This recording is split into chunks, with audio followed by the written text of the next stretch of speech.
हाँ मैम। हाँ, good evening ma'am. Good ma'am, evening. Recording मुझे करनी है तो वो एक्टिव कर दीजिए उसको। एक बार फिर बोलिएगा, क्या बोला आपने? रिकॉर्डिंग ऑन करनी है ना? हाँ, रिकॉर्डिंग ऑन कर दिया मैम। अच्छा, आप ही लोग कर रहे हैं अभी वो प्रेयर भी और रिकॉर्डिंग भी? हाँ, आज मैंने किया है, वैसे तो आपको ही करना। मैं 7:25 कहा था ना स्टार्ट करने के लिए, तो मैं सब कुछ करके बैठ गई थी सेटअप लगा के अपना। मैं मुझे स्टॉप लगा कर दूं क्या? नहीं नहीं नहीं, अब आप रिकॉर्डिंग ऑन कर दीजिए। मैं रिकॉर्डिंग ही ऑन कर रही थी अपना। हो गई मैम। ठीक है, thank you ma'am, thank you. ठीक है, तो मैं शेयर कर रही हूँ बेटा आप लोगों के साथ लेसन। आप लोगों के पास बुक है अपनी? Yes ma'am. गुड। सो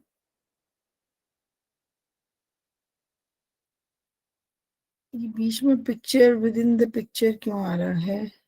एक सेकेंड बेटा।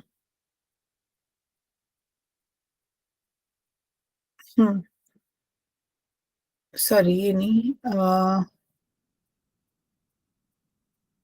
यस, अब आ गया, आपको दिख रहा है बेटा? Yes ma'am. Okay, we are doing this exercise.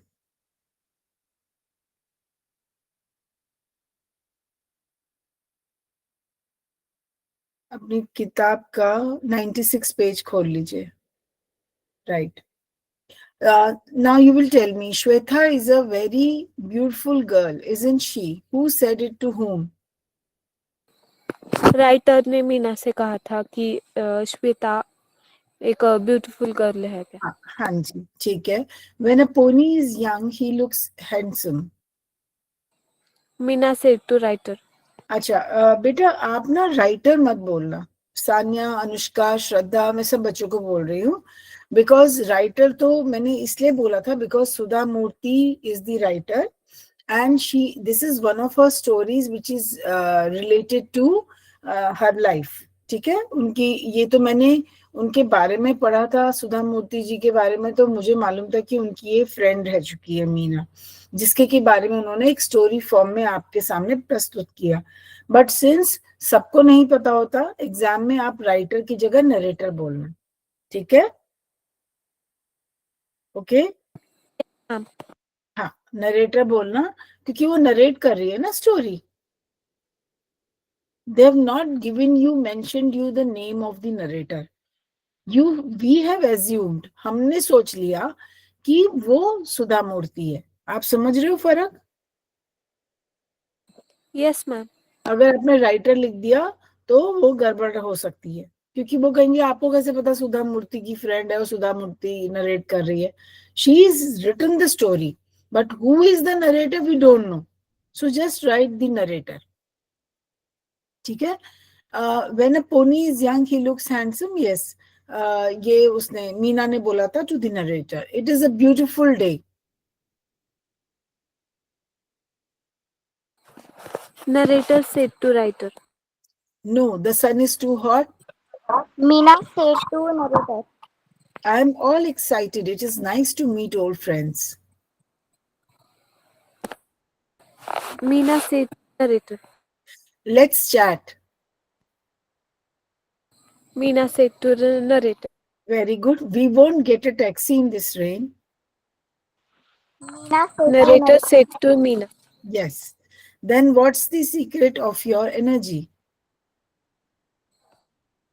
Narrator said to Meena. Very good. बाकी लोग बोल नहीं रहे हैं, आप लोगों को समझ में आ रहा है बच्चे? हर्षाली एंड श्रद्धा, स्नेहल, सान्या। मैम समझ में आ रहा है। यस मैम समझ में आ रहा है। Yes ma'am. अब बेगर नहीं, बिकॉज कल आप लोग बार बार ड्यू टू इंटरनेट प्रॉब्लम हट रहे थे ना। अब beggar change my life. Meena said to narrator. Meena said to narrator. That's good. Now, this is the statement right or wrong. Correct the wrong ones. The author and Meena were great enemies. Wrong. Wrong. Meena was a The very author and Meena is great friends. yeah, they were great friends. Meena was a very cheerful person initially. Initially का क्या अर्थ होता है? What is the meaning? Initially का क्या मतलब होता है बेटा? I am talking about this word. What is the meaning of initially? Anyone can tell? शुरुआती दिनों में, शुरुआती, ठीक है? In the beginning, जिसे हम कहते हैं. Got it? Yes, ma'am. ठीक है? तो was she really cheerful in the beginning? No, ma'am. There was a transformation that took place later. तो initially का please मतलब अपनी बुक में लिख लो शुरुआती. अपनी किताब में ना बुक में ही लिख लो so that you remember it and don't get confused later on. Meena stay alone in an apartment in Delhi. Wrong. Huh? She stayed alone in an apartment in Delhi. हाँ, she stayed in Bangalore ना? Bombay. Ma'am wrong Mumbai. कहाँ रहती थी बेटा? वो तो बैंगलोर से shift हुई थी. बट उसने एक मिनट आई थिंक दिल्ली का बात बोला है. एक मिनट मुंबई है मैम. कहाँ पर है? मैम मुंबई दिल्ली में मुंबई रहते थे. हाँ, शी स्टेड. पेरेंट्स दिल्ली में थे. ये LIC ऑफिसर, गुड सैलरी. या Meena is she is very beautiful girl. हाँ, yeah, it's here. She lived alone in Delhi. That was Meena. She stayed alone. देखो बेटा, in an apartment as per her parents lived Her in Delhi. parents lived in Delhi. In Delhi, na? Yeah. She parents lived in Delhi. She was living in Bangalore.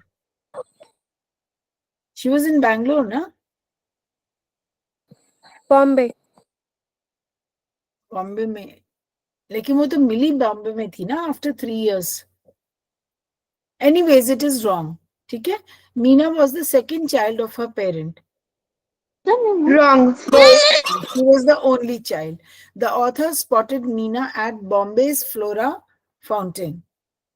Right The beggar and the young girl were playing on the road because there was lot of traffic. Wrong. The scene of beggar, yeah, because there was no traffic, that is why they were on the road. The scene of beggar and the girl made Meena peep into her own life. Right Right. Right. It's also called introspect. ठीक है? The beggar became, आप यहाँ पे introspect लिख लो. INTRO. Introspect. SPECT. Introspect का मतलब होता है अपने अंदर अपने झांकना. अंदर झांकना. राइट? ठीक है? The beggar became, तो आज आप दो मीनिंग समझ गए, एक इनिशियली और एक introspect. The beggar became Meena's role model. Right Right. It took Meena almost 2 years to put the change into effect. Right Yeah. Meena was able to give Guru Dakshina directly to her Guru, the beggar. Wrong Wrong. So what is the correct answer? What is the correct answer? Wrong. Meena was unable to give Guru Dakshina directly to her Guru, the beggar. Yeah, but she indirectly So how did she give the Guru Dakshina? Suppose you get this question in exam. How did Meena give Guru Dakshina to her Guru, comma, the beggar? उसने उसकी जो मतलब बेटी थी उसे school में डालकर वो गुरु दक्षिणा दी. स्कूल में डालना नहीं बोलते बेटा. She sponsored her education. ठीक है? Yes, ma'am. Simple. She ma'am beggar granddaughter to a boarding school as a mark. yes. तो आप उसको अंडरलाइन कर लो. ठीक है? You might get this question. Short उसमें आ सकता है. Okay. ये भी याद रखना that they were not together. The two friends did not meet for 3 years, but the transformation took 2 years. ठीक है? That's the thing. Meena, who is now choose the correct alternative to complete the sentences. Meena, who is an LIC officer, is a pessimistic person, optimistic yet disabled. A pessimistic pessimistic person. Person. Right, very good. The writer was standing near Akbar Ali's a popular departmental store because she was waiting for her friend Meena. She was waiting for rain to stop. She wanted to buy something in Akbar Ali. She waiting. She was waiting for rain to stop. Great. Okay, the only thought in the writer's mind till they reached the Grand Hotel was why the rain was not stopping, what had brought about such a change in Meena, how the beggar had changed the entire life of Meena.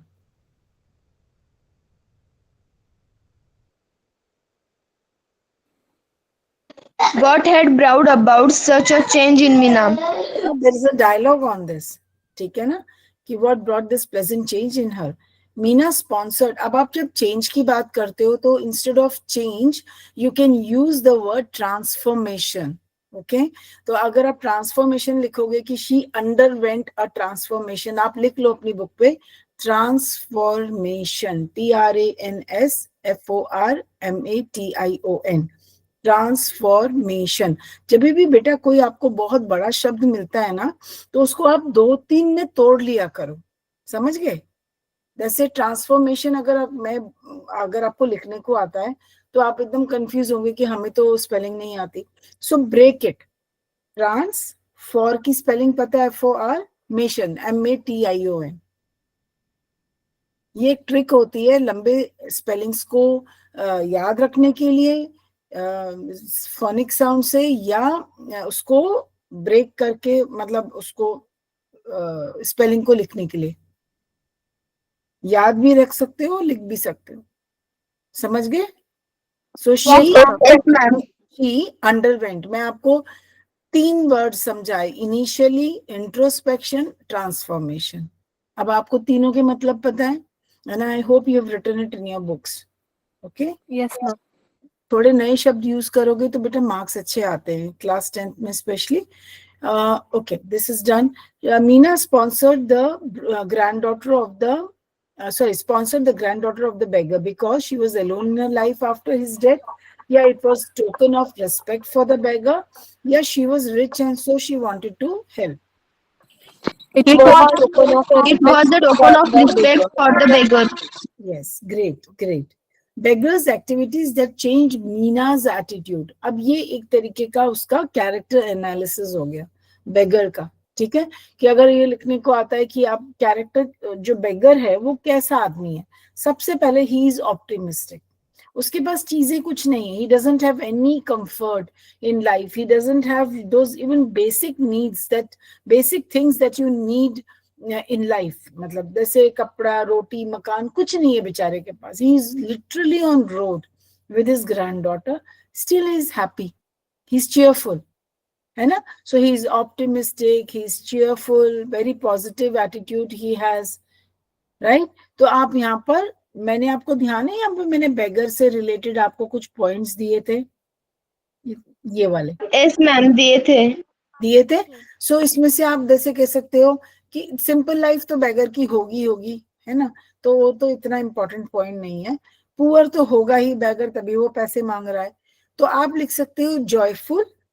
आप लिख लो उस box में joyful. फिर उसके बाद आप लिख सकते हो लव्स हिज ग्रैंडडॉटर. वो अपनी ग्रैंडडॉटर को बहुत प्यार करता है. फिर आप लिख सकते हो positive attitude and he is happy without comfort. ठीक है, इनमें से ये 4 पॉइंट्स आप ले सकते हो. And yes, of course, teachers life lesson. उसने ये जिंदगी का पाठ पढ़ा दिया मीना को.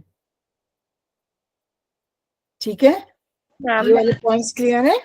ओके, तो हम अब इस पे आ गए.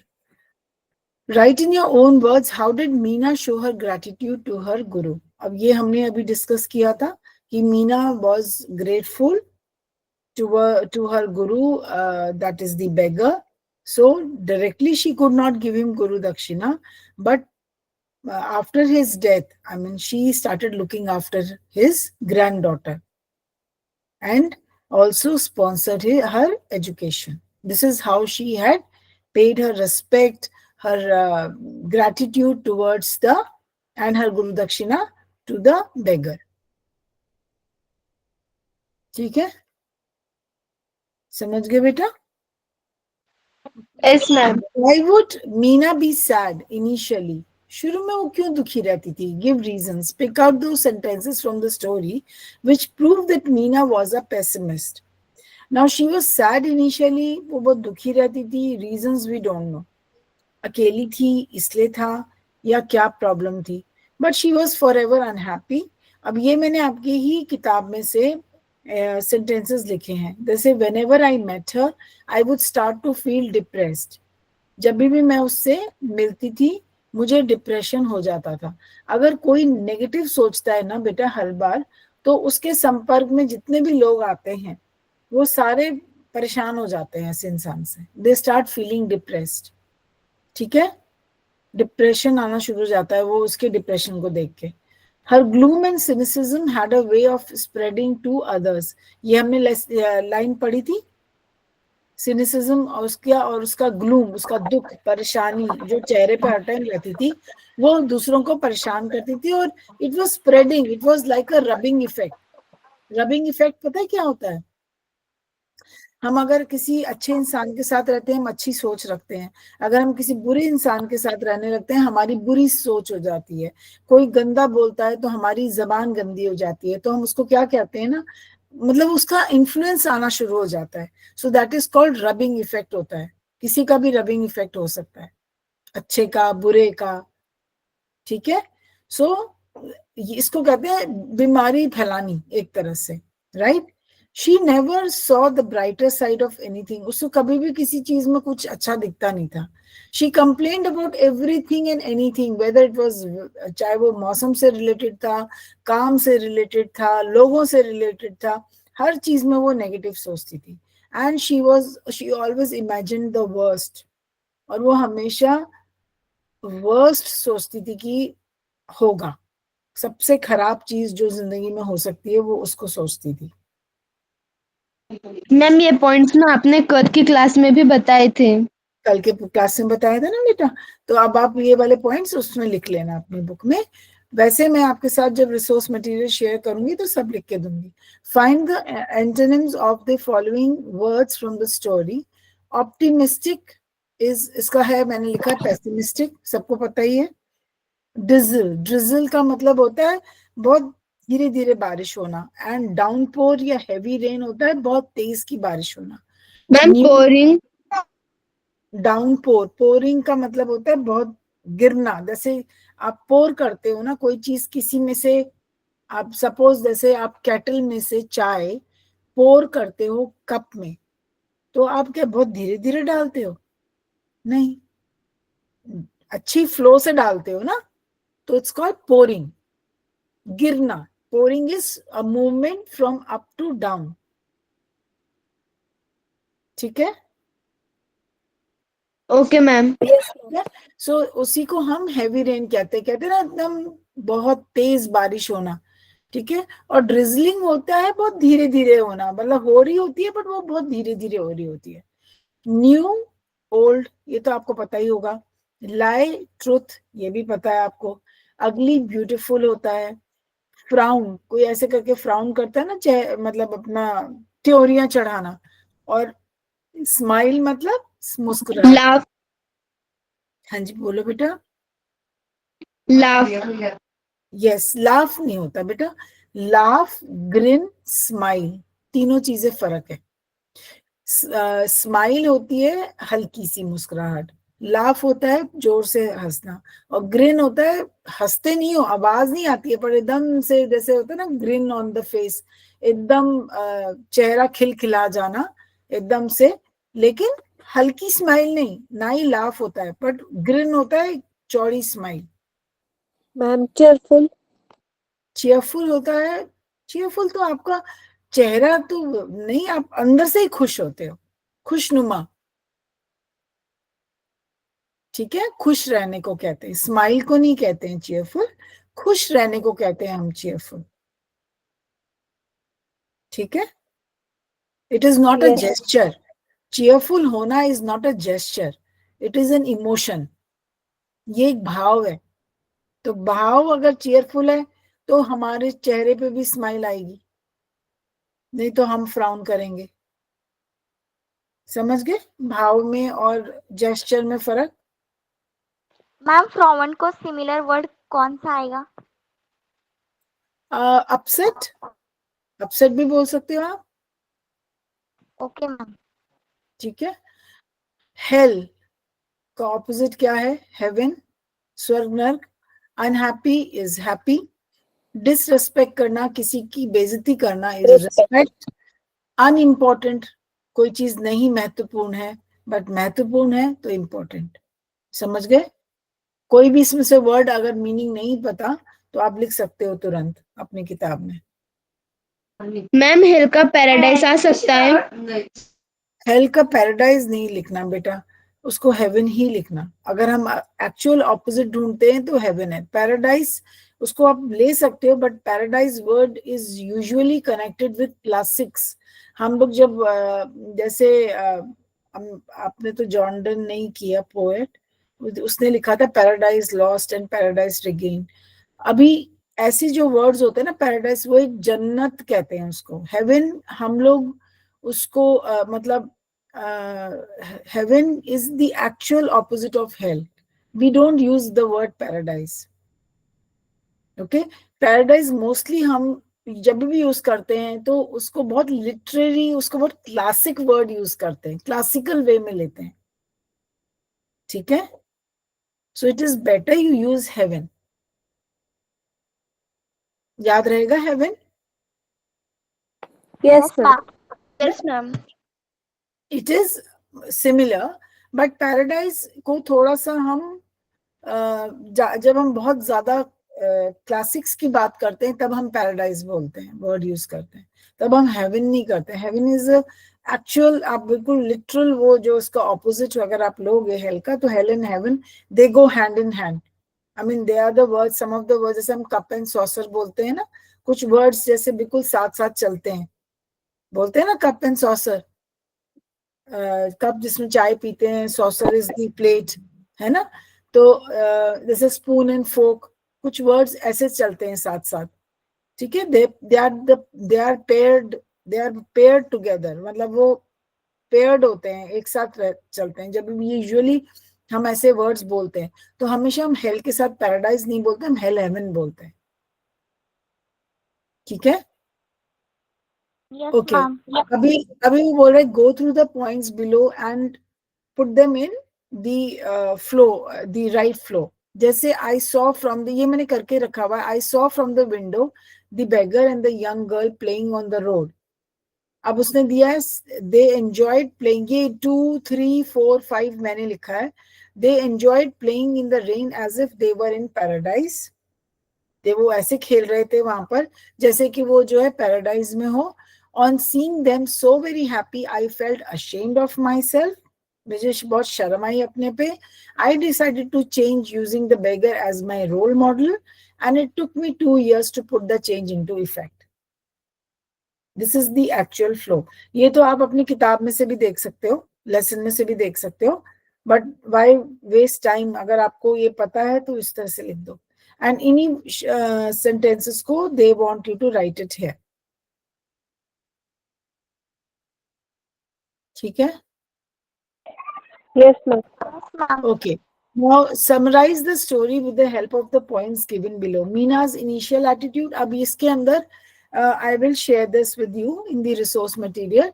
मीना का initial attitude क्या था? It was very pessimistic. ठीक है? She used to remain gloomy, sad. खुद भी डिप्रेशन में थी, दूसरों को भी डिप्रेस कर देती थी, हर बात में नेगेटिव चीज ढूंढती थी। That was the initial attitude. That is Meena's meeting with Sudhamurthy in Mumbai.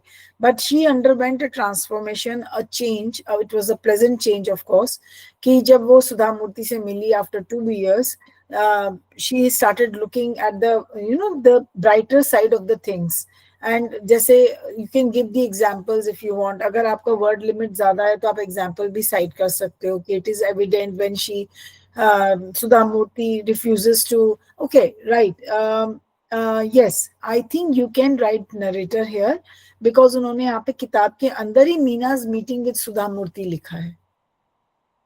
ठीक है? So you can write narrator, you can write Sudhamurthy also. Since आपकी किताब में दिया हुआ है उन्होंने. ठीक है, तो you can write Sudha Murthy. ठीक है, तो मीना की जो मीटिंग थी with Sudha Murthy, it was she saw a pleasant change in her attitude. It had become positive. She had started looking at the brighter side. उसकी बातों से एकदम से लगा था कि ये चेंज मतलब कैसे आया. बेगर्स इंसिडेंट क्या था कि she used to give him left over food, जो खाना बच जाता था वो देती थी. That day it was she had given him, it was raining but she was inside her house, but she could not, for some good reason, she could not give him food, and yet she saw him in a very happy mood. The beggar was dancing in the middle of the road as there was less traffic, so no traffic, and he was dancing with his granddaughter as if nothing had happened. He was very contented, very happy. Contented का मतलब वो बिल्कुल शांत था, उसको सब ऐसा लग रहा था सब कुछ मिला हुआ है लाइफ में. Okay, so that incident you can cite. And change in attitude, तो ये change उसके तो मीना ने she introspected, she realized her mistake कि एक इंसान के पास कुछ नहीं है, he doesn't have the even those basic things to fulfill his basic needs, लेकिन उसके बावजूद he is so happy. So why can't she be happy when she has everything in life? ठीक है, everything means all comfort. Yes, ma'am. ठीक है, so आप इसको लिख लोगे. And then comes your now they say that whenever you write a summary, आप कभी भी किसी को संक्षिप्त में लिखते हो किसी चीज को, तो आप किस चीज पे फोकस करते हो? What are the do's? आप relevant points पे, relevant points वो होते हैं जो कि आपके मतलब जो बहुत important है. Relevant points are the most important points. आप उस पे, या मोस्ट इंपॉर्टेंट इवेंट जिससे कि स्टोरी के अंदर एक फ्लो आया, एक स्टोरी मूव फर्दर, आप वो वाले पॉइंट्स उठाते हो, ना कि बेकार के पॉइंट्स.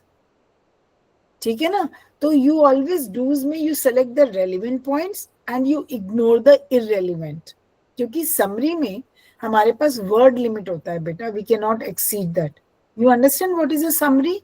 जैसे कहते हो ना उसको संक्षेप में लिखो.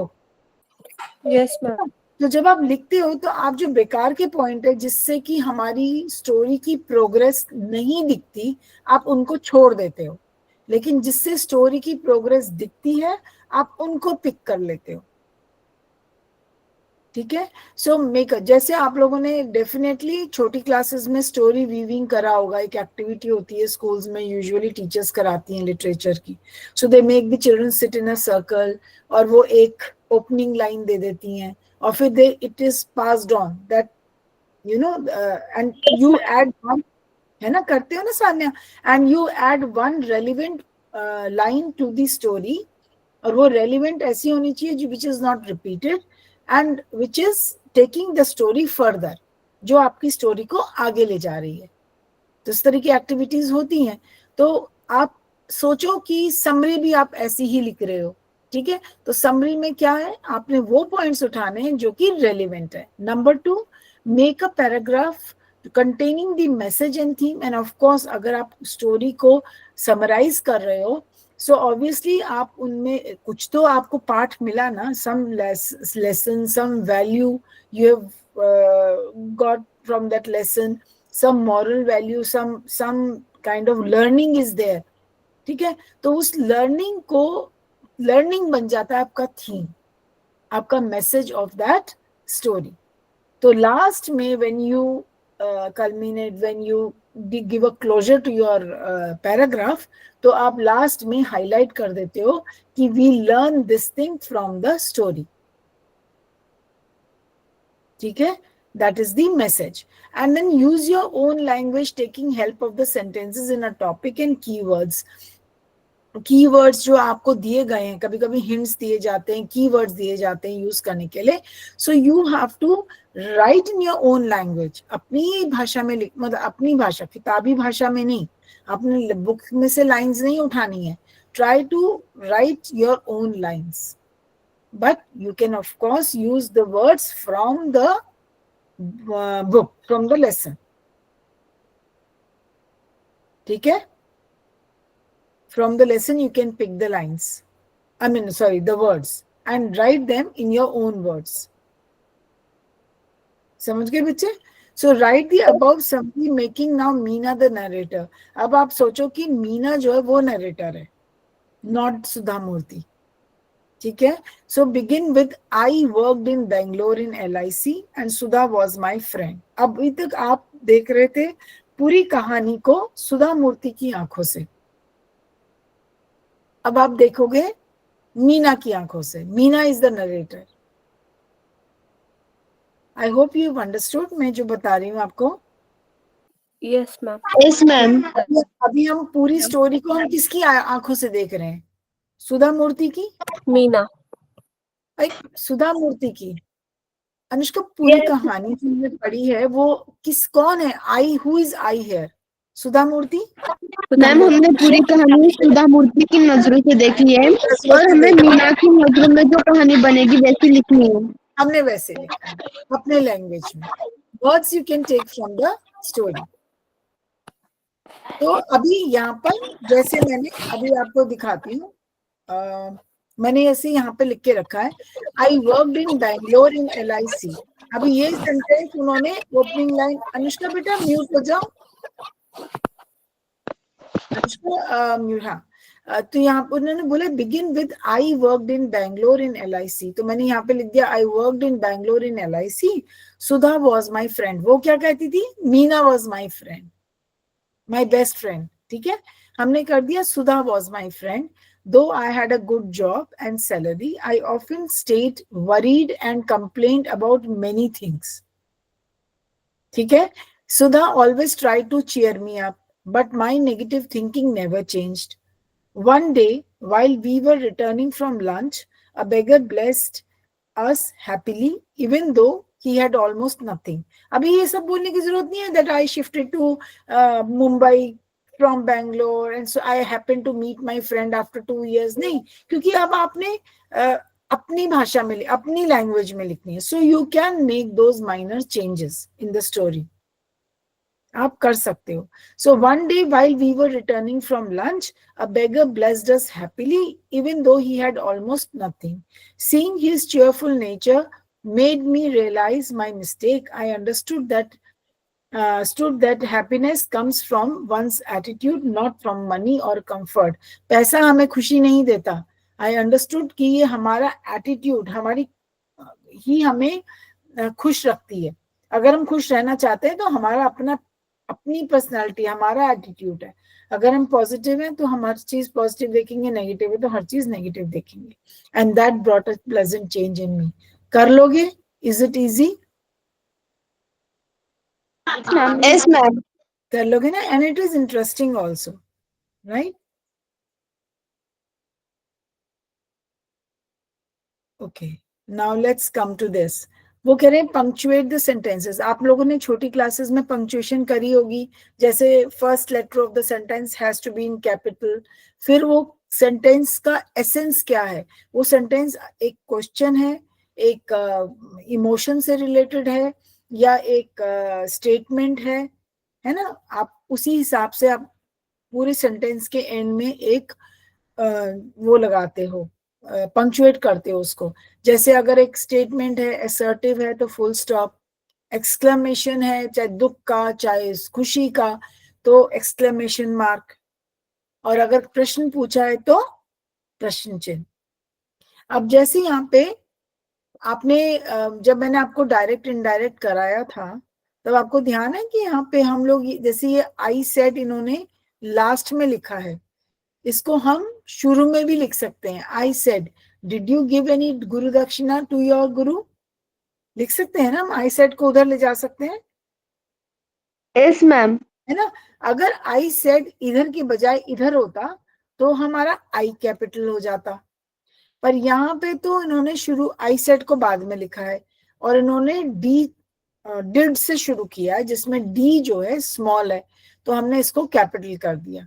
Did you give any guru dakshina to your गुरु? अब ये कैसा कौन सा पंक्चुएशन वो आएगा, इसमें मार्क आएगा? ये क्या है? एक प्रश्न है, एक्सक्लेमेटरी सेंटेंस है, या एक असर्ट?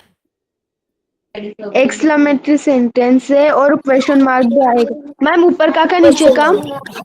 मैं ऊपर की बात कर रही हूँ। Did you give any guru दक्षिणा? मैम ऊपर का एक्सक्लेमेटरी भी आएगा और क्वेश्चन मार्क भी आएगा। No, question mark, why only exclamatory question. Bhagyashree? जब वो बोल रहा है डिड यू, क्या तुमने, तो वो पूछ रहा है ना, प्रश्न पूछ रहा है, वो अपने भाव व्यक्त नहीं कर रहा। जब हम अपने भाव व्यक्त करते हैं, चाहे खुशी के चाहे दुख का, तब हम एक्सक्लेमेशन लगाते हैं। अगर हम किसी से प्रश्न पूछते हैं, we are asking a question, तो फिर क्या लगाएंगे? Question mark. Question mark. Did you, ध्यान से देखो Bhagyashree, did you give any guru dakshina to your गुरु? क्या तुमने गुरु दक्षिणा दी अपने गुरु को? It is a question. ठीक है, तो हमने यहाँ पर प्रश्न चिन्ह लगा दिया। आप ये देखो, मैं इस सेंटेंस की बात कर रही हूँ, सॉरी, ये जो ये वाला है, I am talking about this, मैंने हाईलाइट कर दिया, दिख रहा होगा आपको? Yes ma'am. यस मैम, दिख रहा है। इसकी बात कर रही हूँ मैं, इसको थोड़ा अच्छे से हाईलाइट कर देती हूँ। अब आप देखो, इसके अंदर मैंने, सिंस यहाँ पे स्मॉल डी था तो मैंने इसको कैपिटल डी कर दिया। Did you give any guru dakshina to your गुरु? तो ये एक आपका वो है, प्रश्न है, तो मैंने यहाँ पे क्वेश्चन मार्क लगाया। उसके बाद ये दोनों देखो, आपने यहाँ पे, सॉरी मैंने इन वो लगाना भूल गई हूँ, इन्वर्टेड। आपने ये देखा, इन्वर्टेड लगाया मैंने। Why have I put inverted commas here? Inverted क्यों लगाया मैंने? इन्वर्टेड क्योंकि वो डायलॉग वो है, इन्वर्टेड होती है। डायलॉग है। उसके बाद मैंने यहाँ पे लगा दिया आई आस्क्ड, क्योंकि कि मैंने पूछा। अब यहाँ पे एक कॉमा भी आना चाहिए, आई आस्क्ड। अगर यही आई आस्क्ड यहाँ पर होता शुरू में, तब मैं लिखती आई कैपिटल, फिर आई आस्क्ड के बाद कॉमा लगता, और फिर इन्वर्टेड ओपन होता, फिर मैं did you give any guru dakshina to your गुरु होता, एंड फिर उसके बाद एक क्वेश्चन मार्क होता, होता। ठीक है, फुल स्टॉप नहीं लगेगा, एक्सक्लेमेशन नहीं लगेगा। अब यहाँ पर है no there isn't anyone like that she said. अब आप ये देखो, इजंट जो है इज एन एब्रीविएशन फॉर्म, एक एब्रीवेटेड फॉर्म है। NOT नॉट नहीं है, मैं इसकी बात कर रही हूँ। Yes ma'am.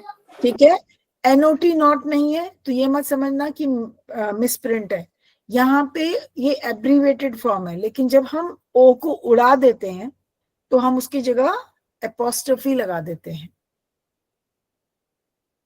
जैसे यहाँ पे लगा हुआ है, ये दिख रहा है आपको? ये यस मैम।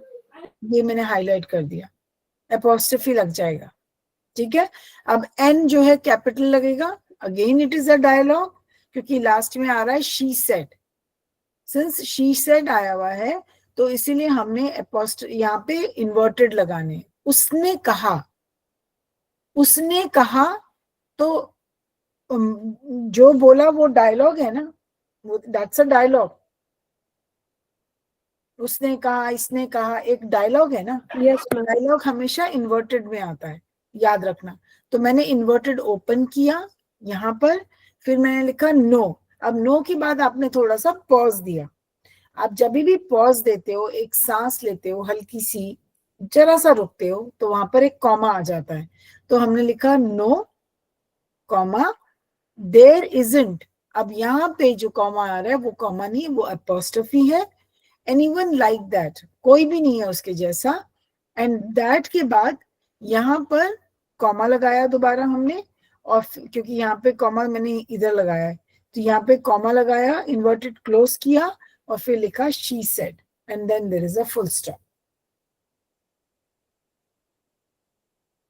ठीक है, बिकॉज ये जो है एक स्टेटमेंट है, एक स्टेटमेंट है, तो स्टेटमेंट में फुल स्टॉप आता है, क्वेश्चन में क्वेश्चन मार्क आएगा। शॉर्ट फॉर्म है तो एपोस्ट्रोफी आएगा, जैसे यहाँ पे NOT नॉट नहीं दिया, उसने यहाँ पर इसको पंक्चुएट भी नहीं किया, तो इसको पंक्चुएट करना जरूरी है।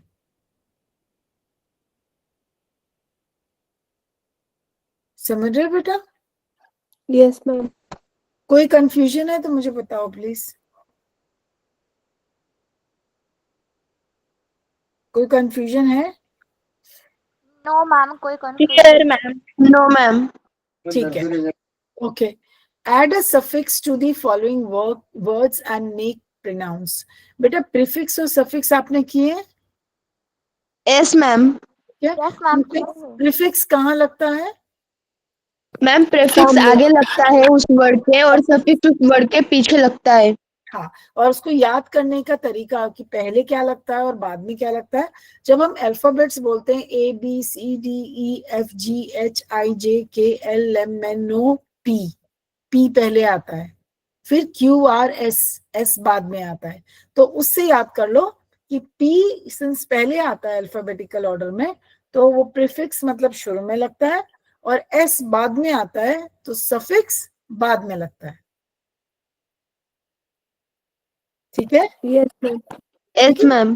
कई बार बच्चे कंफ्यूज हो जाते हैं कि प्रीफिक्स को बाद में लगाना है या पहले लगाना है। वैसे तो प्री का मतलब पहले, प्री अपने में ही प्री का मतलब पहले, लेकिन अगर जरा सा भी कंफ्यूजन होता है तो अपने आपको अल्फाबेट्स पता है ABCD, तो वहां पे देख लो P पहले आ रहा है या बाद में आ रहा है, तो आपको पता चल जाएगा। लेकिन ये सफिक्स है तो इसलिए ये बाद में आएगा।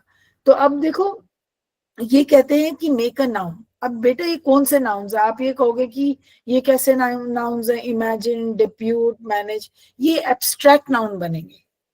और जब भी हम एब्स्ट्रैक्ट नाउन बनाते हैं किसी भी गिवन वर्ड से, कोई वर्ब भी हो सकता है, वर्ब हो सकता है, हम वर्ब से हमको एब्स्ट्रैक्ट नाउन बनाना है। एब्स्ट्रैक्ट होता है भाववाचक संज्ञा। आप हिंदी में करिए ना संज्ञाएं आपने, यस मैम। उसको हम भाववाचक कहते हैं। अब इसका एक ट्रिक है, अगर आपको उसको भाववाचक संज्ञा में, अगर आपको उसको एब्स्ट्रैक्ट नाउन बनाना है तो आप ये बोल दो look at her, look at his, look at हर या लुक एट हिज। अगर मैं ये शब्द में मुझे काइंड को फिट करना है, लुक एट हर काइंड तो नहीं बनेगा, तो क्या बन जाएगा? Look at her kindness. Excellent. तो काइंडनेस आपका क्या बन गया? Abstract noun. It is a noun but it is an abstract noun, भाववाचक संज्ञा। ठीक है, अब आप सेकंड पे आओ, happy, look at her happy, क्या बनेगा? हैप्पीनेस। ब्यूटीफुल अनुष्का, अपने आप अंदर से वो शब्द निकल कर आएगा, आपको सोचने की भी जरूरत नहीं पड़ेगी, एग्जाम में आप कभी गलती नहीं करोगे। ठीक है, ये एक ट्रिक बता रही हूँ मैं आपको। Ignore, look at her, ignore, ignorance. Ignorance, Harshali, very good, ignorance आ गया। Assure, look at her, assurance. Beautiful, assurance. Imagine, look at her, imagination. Imagination. Very good. Depute, look at there, deputation. Deputation, तो TE जो है TA हो जाएगा, deputation. Manage, look at her, management. Beautiful. Assess, look at her, assessment. Assess. ये एक trick है जो मैं जब भी एब्स्ट्रैक्ट नाउन बच्चों को कराती हूँ, मैं ये सिखा देती हूँ उनको। ठीक है, तो दिस इज वन ट्रिक जो कि आपको सोचने की जरूरत भी नहीं है, रटने की जरूरत नहीं है, अपने आप वर्ड निकल कर आएगा जैसे ही बोलोगे, क्योंकि वो आपको खुद लगेगा अरे ये अटपटा है, इसको ऐसे नहीं, इसको तो हम ऐसे बोलेंगे ना, तो वो एकदम से आपको वो वर्ड समझ आ जाएगा। आज के बाद गलती तो नहीं करोगे एब्स्ट्रैक्ट नाउन में? No ma'am. No ma'am. Right, very good. I hope आपको ये ट्रिक समझ आई होगी। ठीक है, make 4 meaningful words by using letters from pessimistic. ये हमने पहले भी एक्सैस्परेशन से किया था, ये पेसिमिस्टिक है। And I have given all the 4 time, miss, step, sites. ये कुछ भी आप यहाँ पर, इसके अलावा भी आप कुछ और बना सकते हो if you want, but since they have said 4 तो मैंने 4 बना के दे दिए। अगर आप और भी लिखना चाहते हो तो लिख सकते हो। ठीक है, उसके बाद एक change into indirect speech, direct and indirect, ये हमने किया। Meena, it's a beautiful day, I said. अब सबसे पहली बात, इतने बड़े सेंटेंसेस डायरेक्ट इनडायरेक्ट के लिए एग्जाम में नहीं दिए जाते, ठीक है।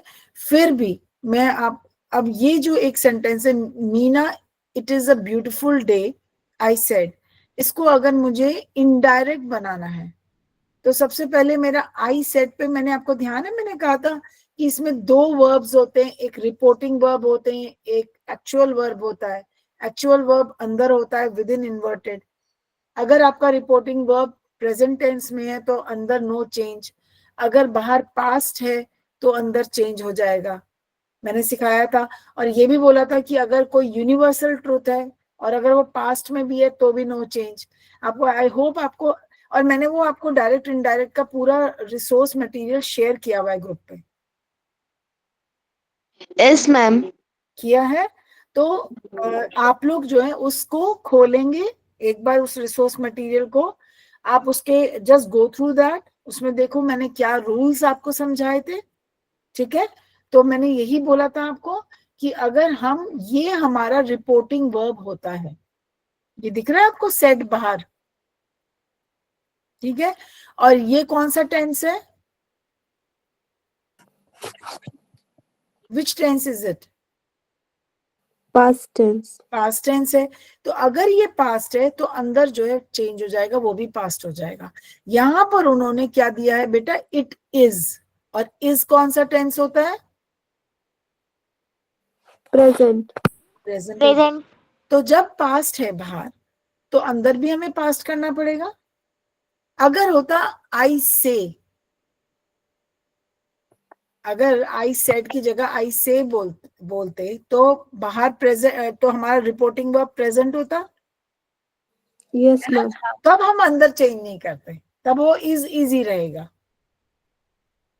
लेकिन सिंस हमारा जो रिपोर्टिंग वर्ब है, हमें सबसे पहले रिपोर्टिंग वर्ब देखना होता है, पास्ट है या प्रेजेंट है या फ्यूचर है। आई विल से होगा तो ऑब्वियसली अंदर भी विल लगेगा ना, ठीक है। लेकिन अगर बाहर अगर प्रेजेंट है तो अंदर प्रेजेंट रहेगा। अगर रिपोर्टिंग वर्ब पास्ट है तो अंदर अगर आपका प्रेजेंट है तो उसको पास्ट बनाना पड़ेगा। अब सिंस यहाँ पे प्रेजेंट है और बाहर पास्ट है, तो हम इसको जब इनडायरेक्ट बनाएंगे तो हम लिखेंगे आई सेड दैट, दैट तो लगेगा ना कि मैंने ये कहा कि, दैट इज योर की, आप की लिखते हो ना, क्या कहा कि, ये कहा कि, है ना, तो दैट इज योर की। आई सेड दैट मीना, क्या बोला?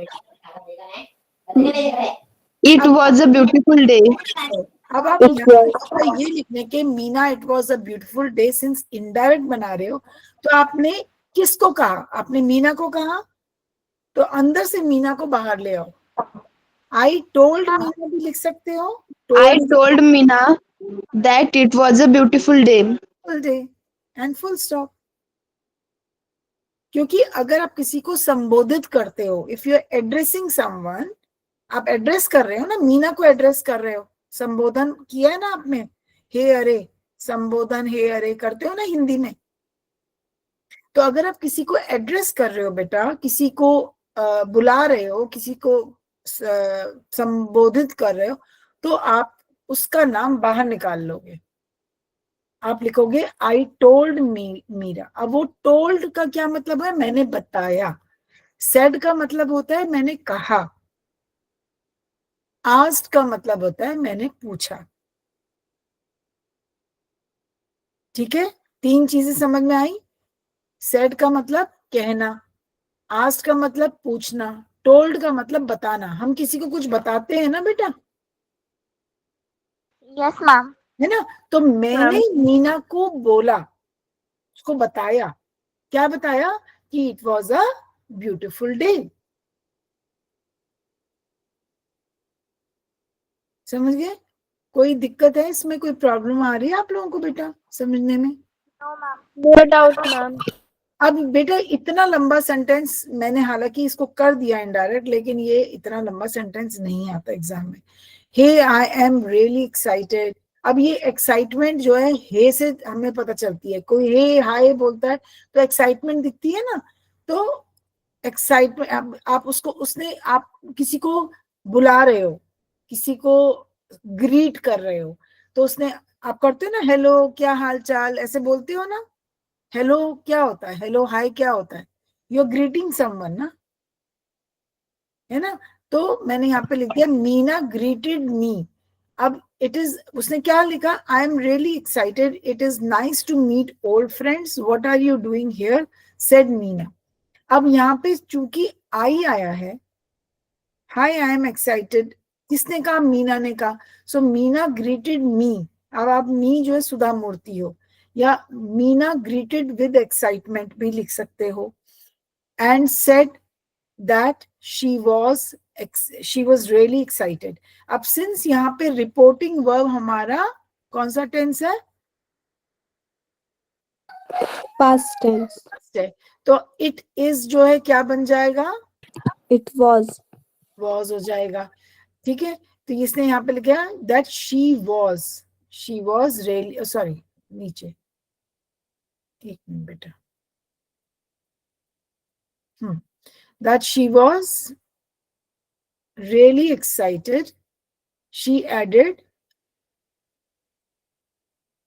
या अब ठीक है, she added मतलब उसने फर्दर बोला, that it was, again was आएगा, nice to meet old friends and asked what I was doing there. अब इसके अंदर 3 सेंटेंसेस हैं, I am really excited, it's nice to meet old friends, what are you doing here. अब आप तीनों को तोड़ दो, इन तीनों को आपने इनडायरेक्ट बनाना है, और इसीलिए मैंने यहाँ पर एडेड लगाया, यहाँ पर अपने से मैंने एडेड शब्द को यूज किया कि उसने ये और कहा, एंड शी फर्दर सेड, तो मैंने उसको कर दिया शी एडेड। अगर उसने आगे बोला ना, वही बोल रही थी कंटिन्यूअसली, उसी ने ये 3 सेंटेंसेस 3 वाक्य बोले, तो हम तीनों को, अगर मैं ये एडेड मैंने क्यों लगाया, एडेड शब्द इसलिए लगाया ताकि एक फ्लो बन जाए, एक फ्लो बन जाए। उसने तो तोड़ तोड़ के 3 सेंटेंस बोले, ठीक है, तोड़ तोड़ के 3 सेंटेंस बोले, हम उनको 3 सेंटेंसेस ले लेते हैं, हम उनको पूरा एक सेंटेंस नहीं लेते हैं। लेकिन आई थिंक आपका टाइम खत्म हो गया है बेटा, लेकिन मैं लास्ट में बोल रही हूँ कि 3 सेंटेंसेस बोले, लेकिन हमें तीनों को इनडायरेक्ट करना है और तीनों रिलेटेड हैं, तो इसलिए मैंने अपने से वो लिबर्टी ली और मैंने यहाँ पर एडेड लगा दिया। एडेड, शी एडेड का मतलब होता है और उसने आगे ये कहा या ये पूछा,